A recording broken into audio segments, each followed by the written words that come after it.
What is up, everyone, and welcome to Now, Next, Never, our show about what's happening now, what's happening next, and what may never happen in the world of investing, stocks, crypto, NFTs, and so much more. Business and finance news, we got you covered. I'm Nicole Casperson, and with me, as always, hanging out are my co-hosts Delano Saparu and Zaid Admani. Guys, I'm feeling amazing today. It's sunny here in New York. It's Thursday. I can practically taste the weekend. Zaid, how you feeling? Fantastic. Yeah, sunny here in Houston as well. Sunny, 75 degrees, not a cloud in the sky. I'm probably going to go for a walk after this. And my Houston Rockets beat the LA Lakers last night, so I'm super pumped about that as well. It is very sunny. It is right. It's sunny, Nicole. I'm feeling great. It's Thirsty Thursday. All right, and we have some great topics that I'm thirsty to get into. Zaid, what do we have going on today? All right, let me hit you with some stories here. We're going to be talking about President Biden looks to regulate crypto with a potentially game-changing executive order. Now, I don't typically read executive orders. I took a peek at this one, so we're going to talk about that one. LimeWire might be back, and for those of you that are under 20 years old, don't worry, we're going to explain to you what LimeWire is and why it's a big deal, or it might be a big deal. They're trying to be your go-to place for music NFTs. We're going to be talking about everyone's favorite shop, Costco. Costco stock has been surging bigger than a 10-pound jar of peanuts. And then lastly, McDonald's. Ba-da-ba-ba-ba, I'm loving it, except in Russia. So we're going to break all that down. I'm loving your pitch, Harmony, Zaid. I love that. We have so much to get into today. We're going to unpack all of that, people. So make sure you are liked, make sure you're subscribed, and make sure you are notified because we're giving you all the implications for your money. And guess what? We got some hot takes, but we also have some cold facts. So I can't even wait anymore. I'm ready to get into this. Let's do this.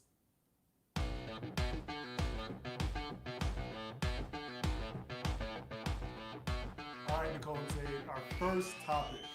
Our president, our commander-in-chief, Joe Biden, he's actually we've decided now, there's been an executive order that's been put out that they're going to regulate and look at the framework for crypto. So this order said Wednesday it's calling on the government to examine the risks and the benefits of cryptocurrency. The order focuses on a lot of things, from the beginnings of the framework, looking at the range from consumer protection, which we've talked a lot about, as well as responsible innovation and inclusion. There was also talks of like a digital dollar, which is really interesting. It's going to be a digital currency that's backed by the U.S. government, that's backed by the Fed. It could have a lot of implications for our economy and for people that are underserved and underbanked. Zaid, I think this is super interesting. Like, what are your thoughts on this new executive order that's been put out? Yeah, so I gave it a peek, like I said earlier, and first of all, there's like a lot of like government jargons and corporate jargons that I couldn't understand, but I was able to kind of get to the meat of this stuff. It looks like Joe Biden is essentially assigning homework to like all these federal agencies. He's telling these federal agencies to research crypto, to write a report on crypto and the future of money. The three main topics that I saw that he wanted the reports to cover was consumer safety, which is good, environmental impacts, which is always a hotly debated topic about crypto and its impact on the environment.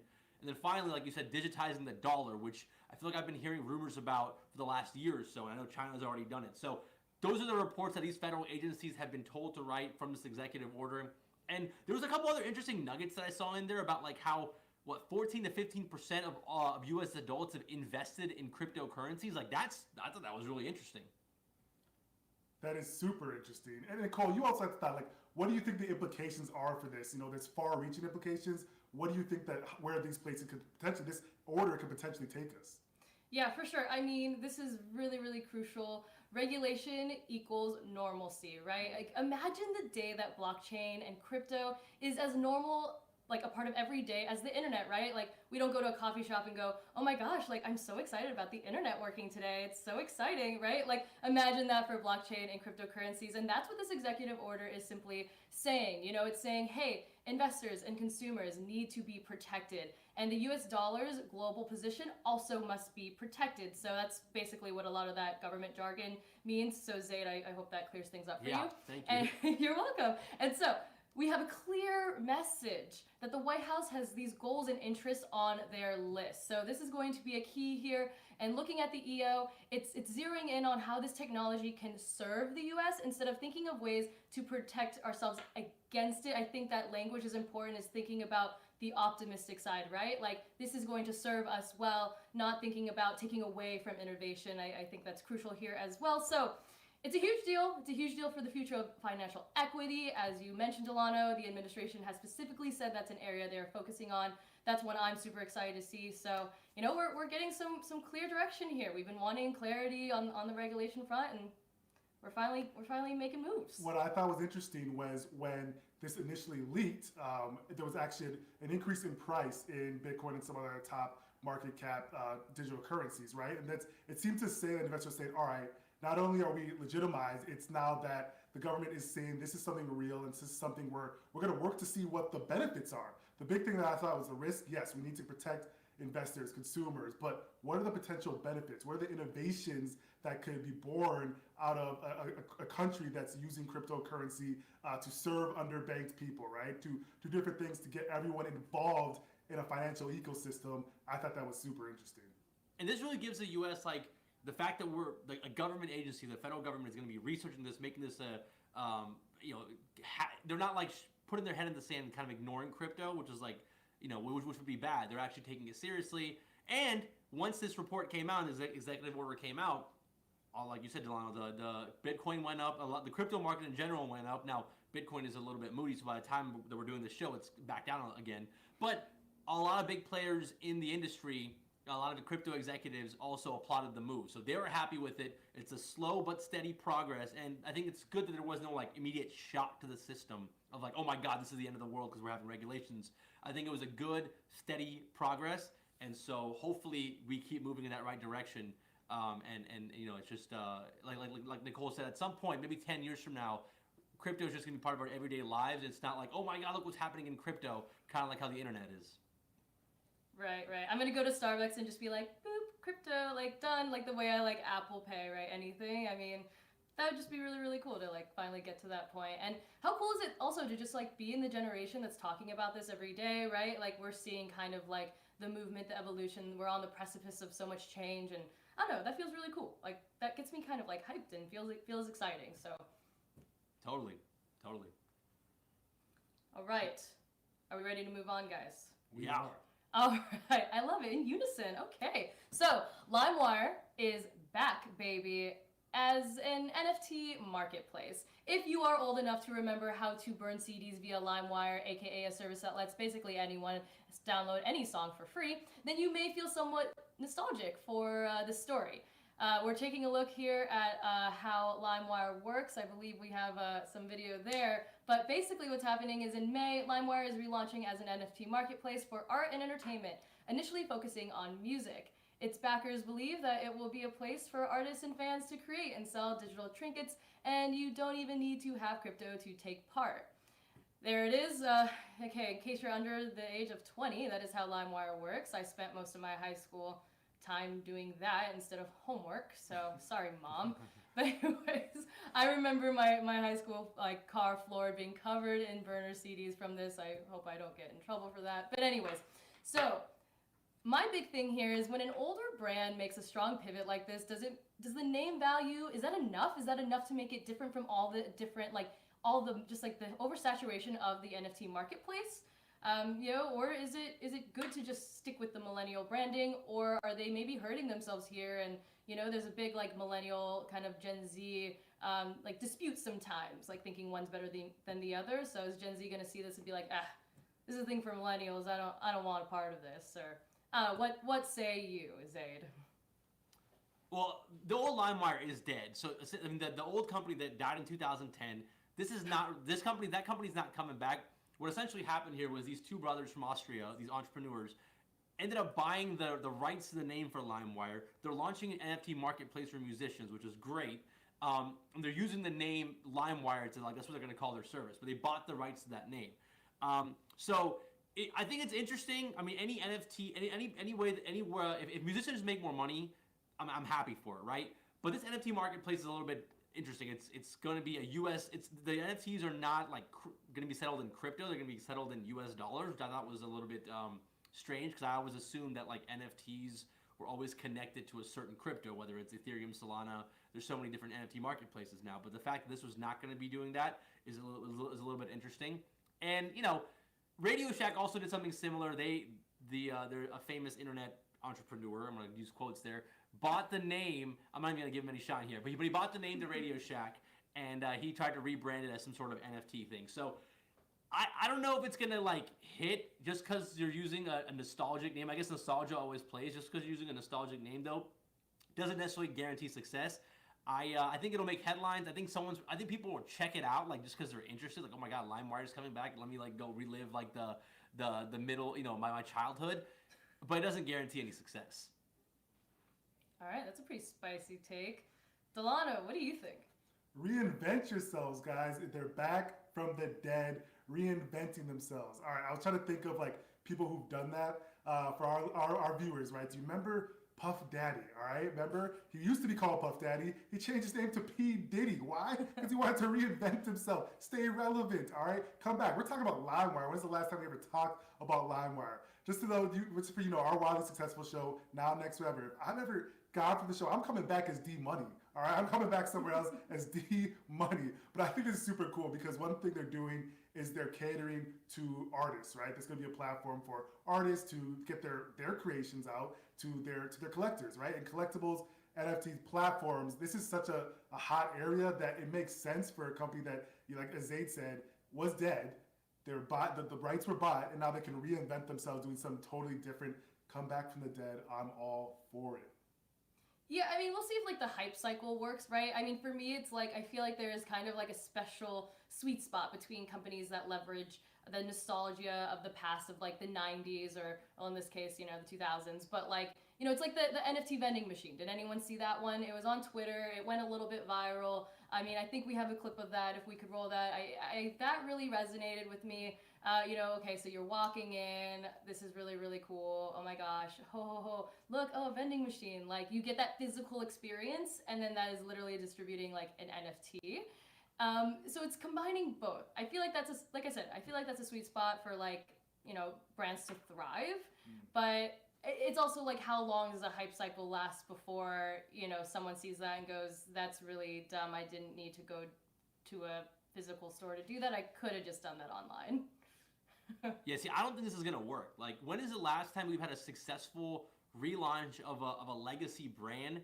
I mean, I know that, like, I think I remember a while ago, MySpace and all these legacy internet companies that obviously, are nostalgic, but when have they ever actually revived and recovered? None of them. I mean, even go back to Yahoo, like none of these companies ever actually recover once they've been bought or their names have been bought. So to be honest, like no hate on these entrepreneurs, like I don't think this is gonna work. I honestly would have named it something else.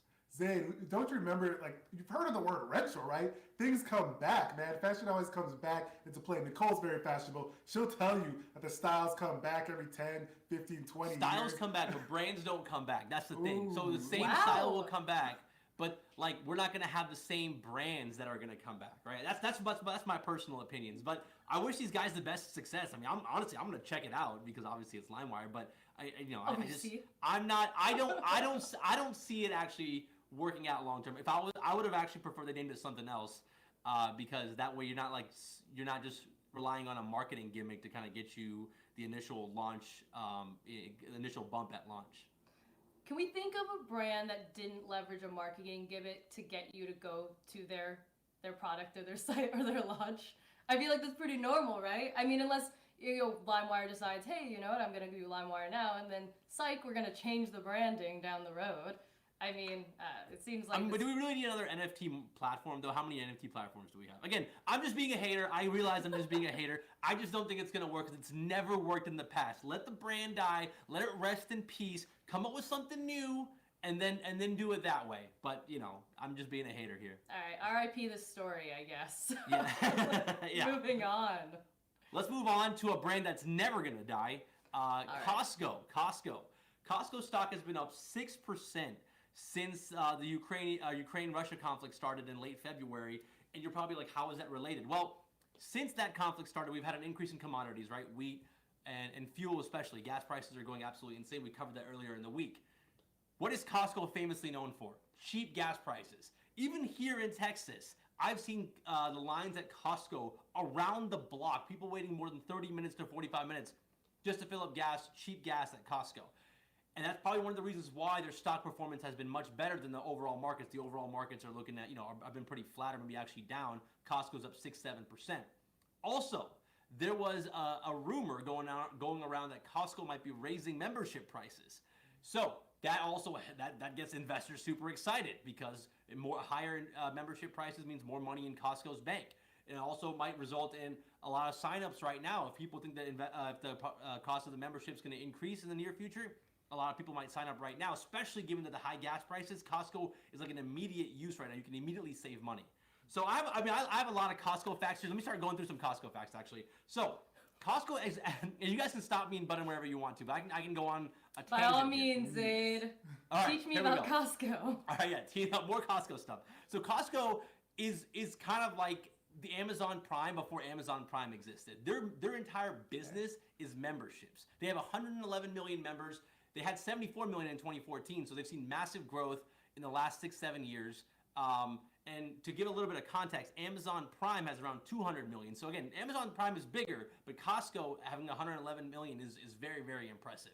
They make their money from membership, so that's what allows them to sell products and gas at loss, or at cost or at loss, because they're not banking on making profit margins from their products. And I used to actually work at this is kind of a tangent here, but let me just keep going. I used to actually work at a gas station when I was a kid, at my dad's gas station. And gas stations, even like today, you're not making much profit on gas. You're either selling it at cost or maybe small profits, a couple pennies per gallon. But what gas stations want you to do, what Costco wants you to do, is you come in, fill up some gas, and then you come inside the store so you can buy, at least for gas station, you come inside the store so you can buy product, which is where the profit So you can have lunch. So you can have lunch, right? You grab some Tell pizza. me Costco still has food. I haven't been since the pandemic happened. Oh yeah, they have a lot, dude. Their pizza is like honestly one of the best pizzas I've ever had. So yeah, they still have food. They got hot dogs, they got pizza, the chicken they got bake. ice cream. Oh, they got chicken everything. bake, guys. What would they do with their subscription? So you mentioned a good point. They're trying to catch the Amazon Prime. Is the point to catch up to them and kind of offer more services, or just continue to catch up to them and maybe just increase price along the way? Because like you mentioned, they hit it big with the fact that they're in demand right now. Being domestic, everything is in demand. What could they possibly do with increased membership? Is there anything that they could do with it? Go online? No, I don't. I mean, I don't think that online is like their huge. Is not really part of their business model. I don't think they're trying to compete with Amazon. They're trying to compete with. They're really not. They're kind of in the league of their own here. Maybe Sam's Club would be the most direct competitor. But I mean, what they're really trying to do is give so much value, like where you can't find anything cheaper anywhere else, to where you have to come to Costco, to where that membership is so it just pays for itself. And I mean, I go to Costco almost every week, and it definitely does. And that's where they get all their money from. They're not worried about you. They're not worried about making a profit from their merchandise. They just want you to keep coming back. So it's they're kind of in the league of their own. I'm sorry, how are you going to Costco once a week when you buy like mass amounts of things at like a large price? I just want to know what your membership tier is. You have to be the highest. Oh yeah, for sure. I got the gold membership, no doubt. And I honestly, it's having a kid will do that. Diapers. Okay. Kids go through stuff extremely fast, so we just go there, buy a bunch of baby stuff, and then while we're there, you might never know what else we might pick up. Like batteries are really good at Costco, so. I'm a loyal customer, and that's why I'm so hyped about this story. Costco stan. I'm a Costco stan, oh, yes. Man. I mean, Delano, okay, so as much as I love hearing about Zaid's grocery list, what are some of the financial implications? What are some of the things that I guess investors should be paying attention to here? I think it's interesting, with the Costco points, is what is typically do all investors say? What is one of the primary tenets of investing? It's know your risk profile, know why you're investing, and then diversification. You also most of the time want diversification even globally, right? And so in this situation, it was beneficial for Costco to have their eggs in mostly the domestic basket. I think that's an interesting implication, but it's really just a story that we have to keep watching. Don't you love having a financial advisor part of the show? So yeah, helpful. I know. So helpful. Thank you, Delano. For me, Costco, right, it's mostly a US focused operation, which means less relative geopolitical risk to the stock price. So obviously that makes sense in that regards. But to challenge Zaid a little bit, our resident Costco stan, we have to remember the challenges, right? It's membership driven, as we kind of mentioned, and that actually it can be a hurdle. Small profit margins. It has no web business and that is not really developed. So we have to remember some of those aspects. All right, Costco, really, really great. I mean, maybe I liked it more when I lived in Texas and it made sense. I live in New York now. There's Costco. There's not that here. So for the most part, I mostly just miss those raspberry sundaes and some chicken bakes. Yes, raspberry sundaes are crucial. Oh man. But we can talk about this all day. Let's pivot Right. from Costco, from a company that's somewhat benefited from the Russia-Ukraine conflict, to a company that's actually been impacted negatively by the Russia-Ukraine conflict. That's McDonald's. McDonald's recently announced that they're going to be closing all their locations in Russia and Ukraine, but they're going to continue paying the staff, and they're going to be paying rent on the locations where they have their McDonald's. It's supposed to cost them $50 million a month. I mean, I guess they had to do it, right? They had to make this move. But to me, I just thought it was interesting that that they're going to continue still paying the staff and stuff. Like, I guess they're probably eyeing to kind of come back soon. Otherwise, I don't know why they'd still be paying their staff. Because it's the right thing to do. Dude, I mean, I agree, but it's like, for how long are they going to be doing that for, right? Like, I just thought that was interesting. Yeah, that's a good point. I mean, we don't know, right? But I applaud them, right? They're not necessarily like benefiting from the situation. McDonald's, I feel like maybe took a little bit longer than some other companies to immediately say, hey, we're we're pausing on any Russia, products here, but. To continuously pay your staff, those are common people going through hard times too, so I can appreciate them doing that. But you pose a good question. How long is that possible? Who knows? I mean, if no one can see how long this war will continue on. So, Delano, what do you think? Yeah, you guys have both interesting stuff. We've talked about it before, like, that is the right thing to do. It's obvious, and it's the right thing that we need to do. It's also like what the businesses and the corporates are weighing. McDonald's has a lot of exposure there as far as their revenue, and they did the right thing. And it's good that they're actually continuing to pay the people that were working there, right? And so I think other brands have to come out and say, are they doing that? What's happening? Another interesting point is like, who's actually owns it? And McDonald's is a lot of corporate over there. A lot of these big restaurant brands franchise out, and it depends on like how big the franchises are. Are they able to cash flow, bankrolling, paying people? Hopefully, but that's one thing that I'm really, really interested in making sure that's happening. Yeah, you made a good point. Like, McDonald's gets 9% of their sales, so almost 1 out of every 10 sales comes from Russia and Ukraine. Wow. So it's kind of a significant impact on their business. So the fact that they're doing this, they must have, these corporations, they weigh their pros and cons. And again, my gut says, this is a hot take, but I think they're trying to get back started sooner rather than later. And it's awesome that they're still paying their staff and leases.